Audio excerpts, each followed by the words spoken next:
India TV YouTube channel को subscribe करें और बेल आइकन दबाएं। अगली खबर का रुख करते हैं। आज पश्चिम बंगाल में विधानसभा चुनाव का तीसरा राउंड है। 3 जिलों की 31 सीटों पर अब से करीब 1 घंटे के बाद वोटिंग की शुरुआत होगी।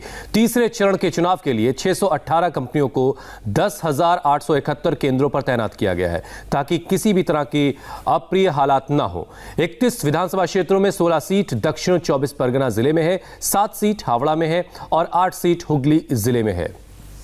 2016 में हुए पिछले विधानसभा चुनाव में तृणमूल कांग्रेस ने इन 31 में से 29 सीटें जीती थी, लेकिन इस बार का माहौल अलग है।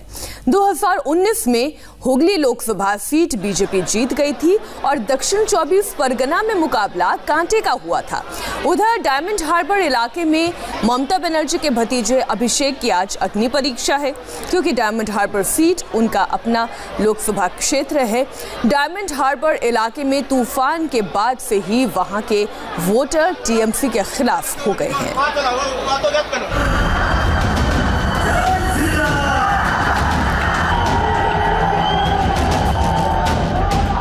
दीदी ने उत्तर बंगाल को हमेशा अन्याय किया है।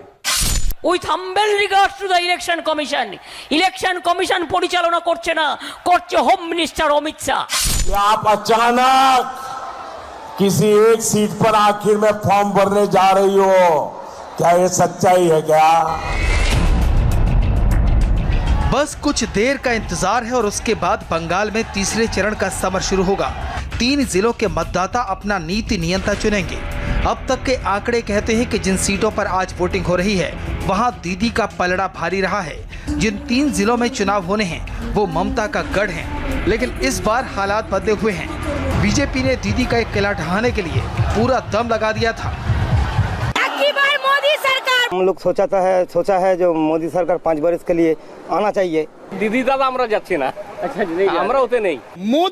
मोदी जोगी नाम की 2 मई दीदी गोई, 2 मई दीदी गई।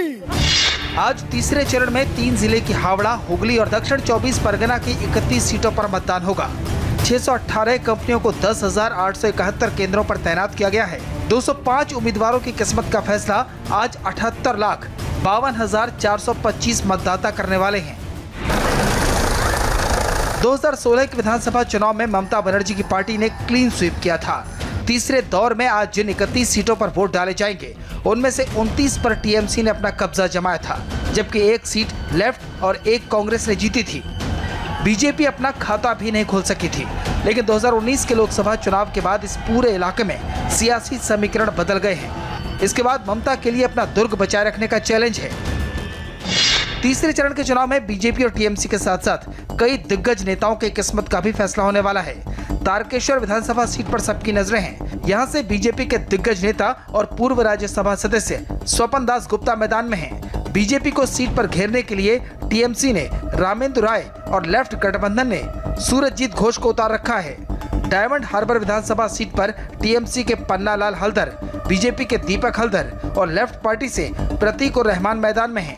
इस सीट पर सबकी नजरें इसलिए भी हैं क्योंकि डायमंड हार्बर में अभिषेक बनर्जी का जबरदस्त प्रभाव है और डायमंड हार्बर विधानसभा उनके संसदीय क्षेत्र में आती है।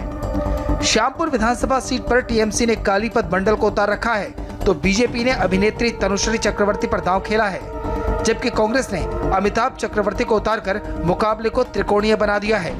इसके अलावा रायगढ़ी सीट पर लेफ्ट उम्मीदवार कांति गांगुली और बीजेपी के शांतनु बापोली और तृणमूल के आलोक जलदाता के बीच कड़ी टक्कर है। 3 जिलों के 31 सीटों में से हावड़ा के 7, हुगली में 8 और दक्षिण 24 परगना की 16 सीटें हैं। इनमें से दक्षिण 24 परगना की 16 सीटों पर अम्फान तूफान का असर भी नजर आता है, जहां ममता के खिलाफ जबरदस्त नाराजगी है। 2019 के लोकसभा चुनाव में हुगली से बीजेपी जीत भी गई थी, इसलिए दीदी के सामने अपना दुर्ग द्वार बचाने की बड़ी चुनौती है। तीसरे दौर में जीत के लिए दोनों दलों की ओर से साम दाम दंड भेद सब अपनाए गए। जबरदस्त हिंसा देखी गई, नेताओं की बदजुबानी सुनी गई। अब बारी जनता की है। आज जनता तय करेगी बीजेपी और टीएमसी में से किसके वादों पर उन्होंने एतबार किया है।